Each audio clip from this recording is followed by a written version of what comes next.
And so what we're talking about today is from projection to connection. The observer effect. And it comes down to something so profoundly simple. I create the meaning of my life based on the projector.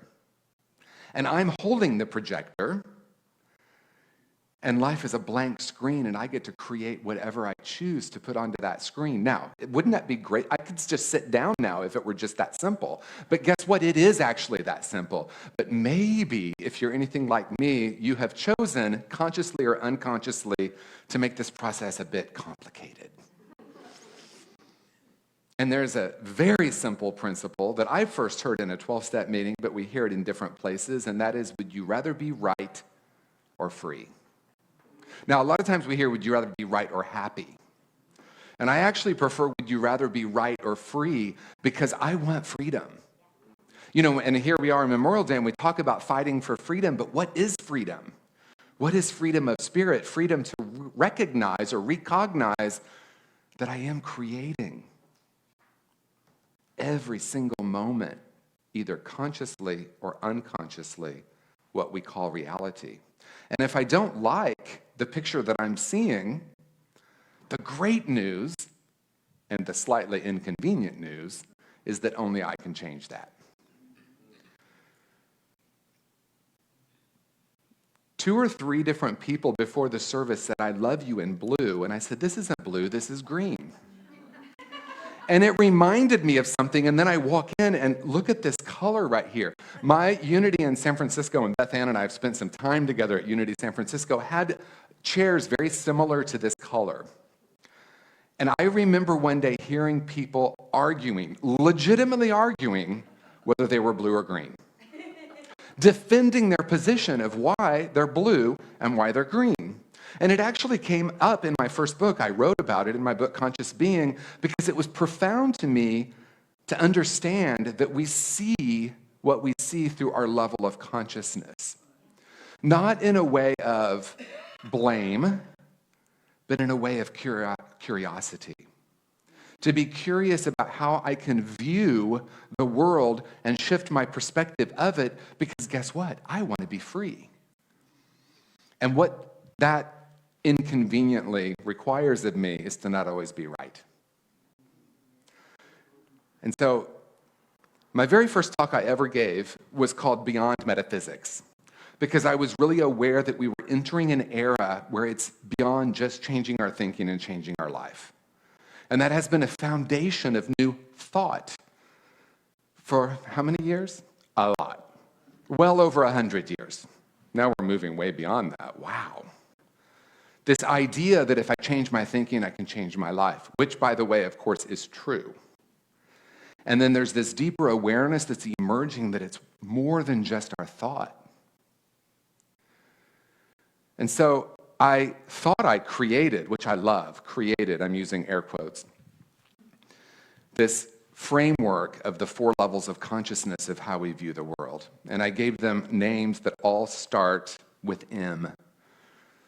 Martyr, magical thinking, metaphysical, and mystical. And I want to share with you, this is not what I thought I was talking about today, but when several people said, I love your blue, I thought, this is perfect. Because I noticed myself literally saying, it's green. It's green. Interesting. And so the level of what we call martyr consciousness, which is also victim consciousness, I would be defending my position and telling you all the reasons why it absolutely is green, and by the way, why you're wrong. And guess what? From this moment, looking back throughout history, I think it's safe to say most of the world has lived there. I'm right and you are wrong, which has created literally every single war, whether that's in a relationship or between nations. The idea that this is mine and that is yours, or not yours, or I am right and you are wrong, is at the core of that. And what I want to say is there's nothing wrong with that level of consciousness, but what does it create? Right? So if I want to stay in that consciousness, I'd say it's very wrong that people live in that consciousness. Oh, wait.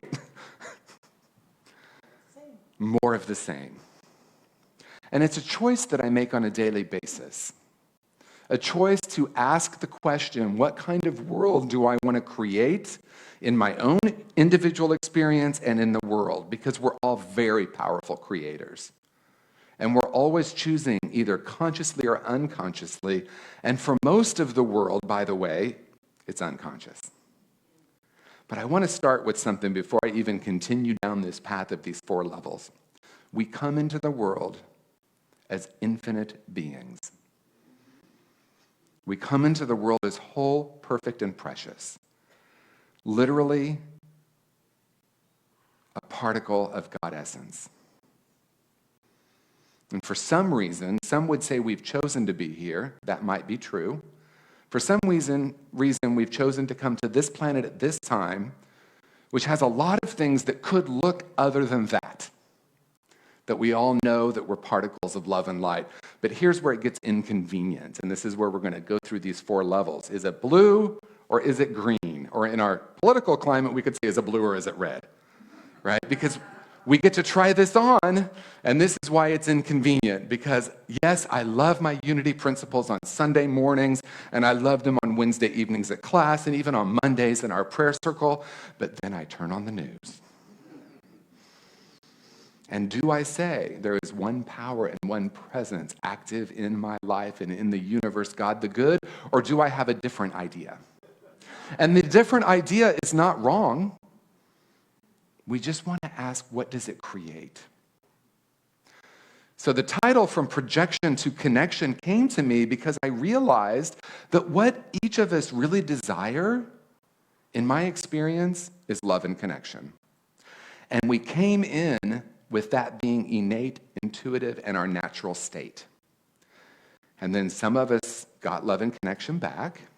Some of us got it sometimes. Some of us got it really great at home, and then we went to kindergarten. Some of us had the first grade teacher that just saw us as a beautiful being. And then maybe the second grade teacher that said, you're just not very smart, are you? And it shot to our core as a core false belief about ourselves that then created the projector from that moment until we became conscious and realized that the spiritual journey is truly about unlearning. It's not about spiritual growth. It's about growing in awareness of who and what we truly are and all the layers that we've put on top of it that have prevented us from knowing our own infinite beingness. Who we are at our core is love, is light, is source, all these different words. And when we say God the good, because I remember, I used to love debating. I loved debating. And debating at the core was because I thought I was right. One person I love debating with is Reverend Paul Hasselbeck, because he's fun, right? Because he'll say, you're wrong. And he'll say, how dare you say I'm wrong? We would have these conversations. Is this about spiritual growth? Or are we growing in awareness of who we really are? Is everything perfect in the world, or is it not? So back to the green and blue chair. As we evolve, we might come to unity teaching. I came to unity teaching in 1988, and I heard the idea that thinking could change my life. And so I started using affirmations, and I started looking in the mirror and saying, I love you, I love you, I love you. You're a whole and perfect spiritual being. You're infinite. You can create the life of your dreams, and you just created it now. Are we having fun? I'm looking at your face. What's going on over here? You're with me. Yeah. Are there words to go with that at this moment? No, okay, no words. See, I feel the synchron. I've always felt this with you, this heart connection. But the primary focus of this level that I call magical thinking is in the mind. And we realize that we're not victims to the world. And it's super empowering to realize I can create my life. So I go from the world is happening to me to I make things happen. We become the author of our own script. We change the narrative. And it is powerful, and it is fun, and until there's a place that a deepening is required. And so if we look at the blue and green chairs from this magical thinking level, we would say, I know I'm right, Sherry, but we'll just let her believe that it's blue. It's okay. And the reason I come over here is that's where we build coalitions. We build coalitions to agree with our position. That's why when I hear people say we want to create a group of like-minded people, I say, do I want to create a life where everyone in my circle agrees with me? Yeah, well, yes, and thank you for saying yes, because on some level, of course I do, right? And we call them political parties, we call them religions, we call them all sorts of things, friend groups, because I'm going to get a group of people to agree with me, and I'm only going to have people in my life that have the same points of view. But then, lo and behold, something happens. I wake up one day and I see something on the news, or I have a conversation with someone and they have a different perspective. And if I'm at that level, I'll go to Sherry and say, can you believe she believes that? But it's okay, because we love her. She's a child of God. I behold the Christ in her. Right? All of that exists at that level. And I want to say it's fun, because I remember one day we were doing the vision boards, which actually aren't vision boards, they're visualization boards. But that's okay, because I don't need to be right about this at this moment, even though clearly I have an opinion. By the way, we don't ever graduate from any of the levels. They're all available to us at any moment, and we can be in one. But the difference is we can also choose to, through awareness, ask, do I want to stay there, or do I want to shift my focus?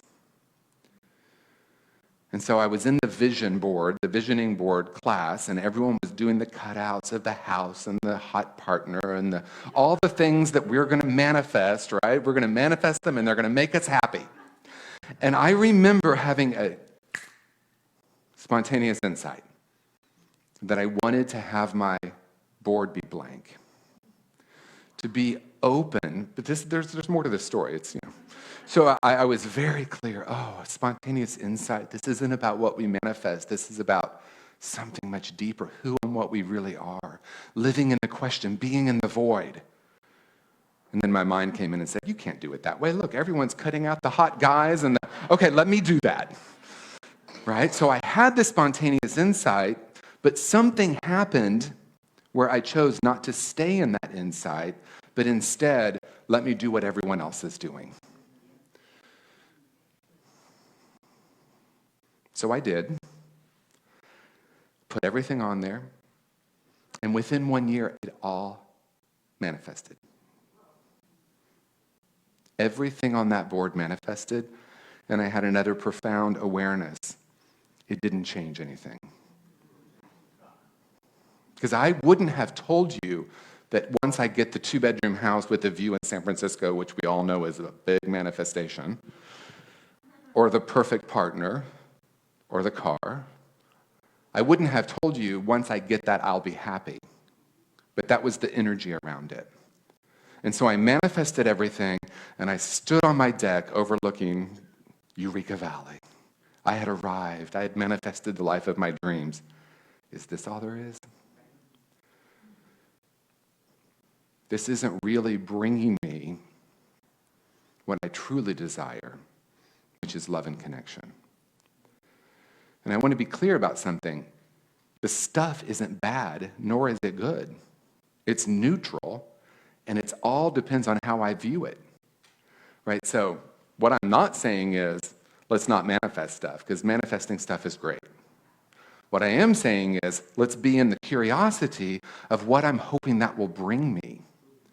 And looking at the possibility, which, by the way, New Thought has been teaching for decades, but I wasn't hearing it quite the way that I understand it now. And that is, it's already all here. It's already all within me.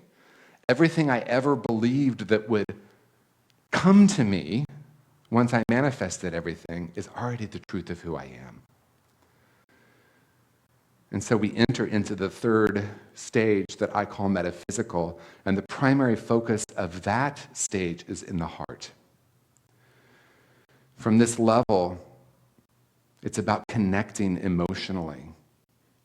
We'll hear ourselves saying things like, I am a channel for God's, there would be a G-O-D apostrophe S, love. I'm a conduit for that. I'm a channel for that. And my primary purpose here is to have love and connection, to offer it, to be it. This is where we will say, God lives in my heart. And at that level, in this green and blue debate, we would say, oh my gosh, I realize that it's both blue and green. It's all perspective. And what I truly desire is connection. And so rather than projecting that you're right or wrong, because believe me, I have projected not only that I'm right and you're wrong, but I have done probably a whole year of, I'm just wrong about everything. Right? Shame. And if I haven't healed my shame, I will see it everywhere. Because if I believe I'm broken, I will unconsciously look for the world to be broken, and it's not possible for any other thing to show up, and that's the observer effect. Science is now measuring what we've been knowing for centuries. The observer has a profound effect, and in a scientific experiment, they're starting to understand that what we're looking for as an outcome, there's a higher probability in that outcome. Now, this is not new. We've been talking about this for a long time. That's the quantum field, or what we call it now, confirmation bias. So if I had two core false beliefs that were interesting. One is everyone likes me. I've always believed that. Everyone likes me. And I know it's not true, by the way. But in relative reality, let me be clear, in relative reality. But I had another one, and that is I'm unlovable. Isn't that interesting? I had a very interesting decade in my 20s. Everyone's going to like me, but no one's going to love me. Oh. All right, and it is sad. I don't mean to be dismissive of the emotion around that, because there was a lot of sadness for me. Because I really wanted love. I really wanted to offer love. But I was walking around that, Sherry's going to like me, but if she really knew me, she couldn't possibly love me. So I'm going to tell her part of my story. I'm going to share part of who I am, part of my journey. And so we're holding the projector, and the projector I was holding, the outside was, everyone's going to like me. Hi, everyone, you all like me. Oh, isn't it nice to be liked? Because it is. It is nice to be liked. But then there was a frequency that was like, but I'm really unlovable.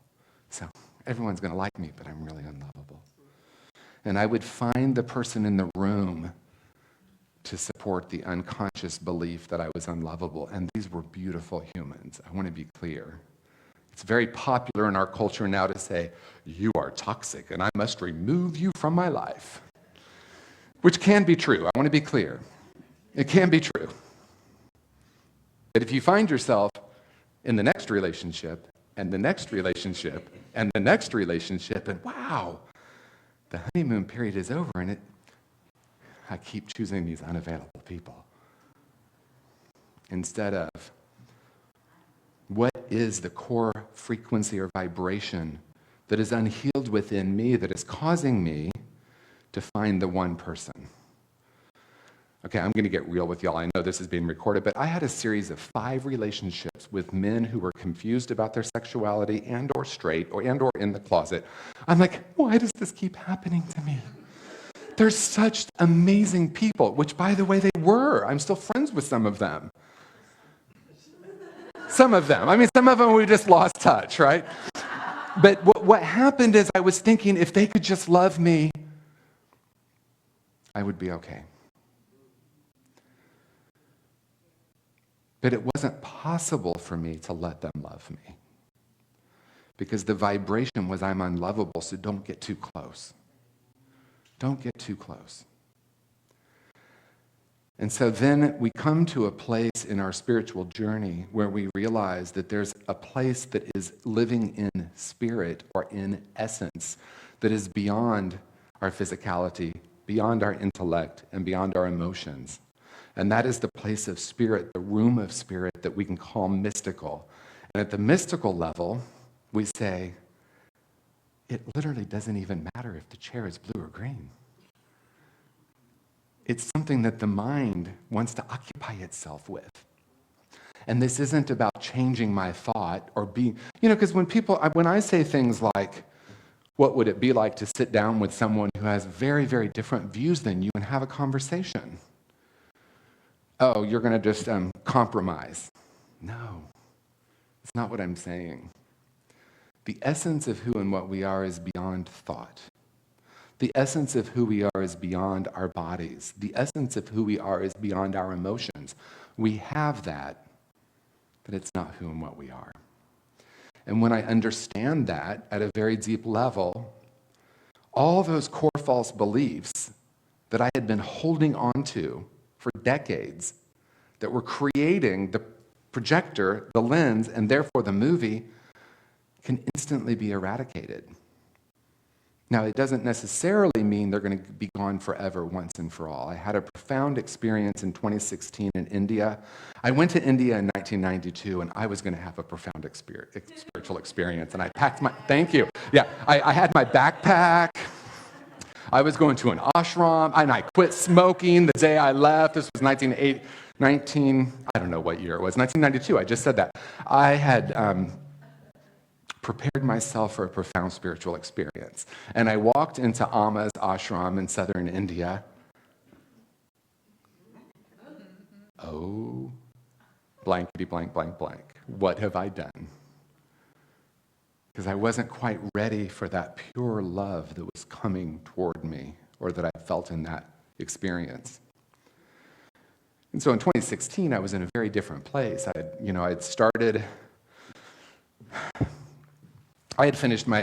was in the midst of my education at Unity Institute, which is a whole story in itself.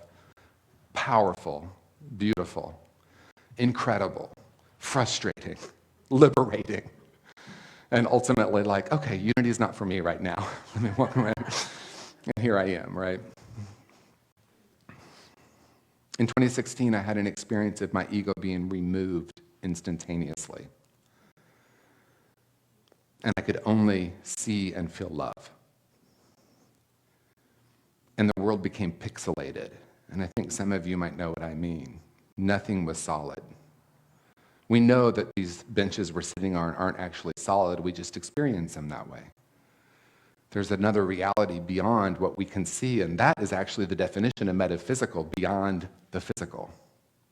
There's something more happening here. And what was happening in my experience was love. I could see that everything that I had ever gone through or put myself through or experienced on planet Earth was all bringing me to the moment where I realized that none of that was actually the truth. It was only true in relative reality, and in relative reality, we all have a different reality or a different truth. We're all experiencing this very conversation differently. One of you is like, what is this guy talking about? One of you is like, oh my gosh, yes. One of you is like, hope the coffee's ready. They're all valid experiences. But I had touched ultimate reality. And what I wanted more than anything else is to stay there forever. And I want to share something that's a nuanced conversation. I have stayed there forever.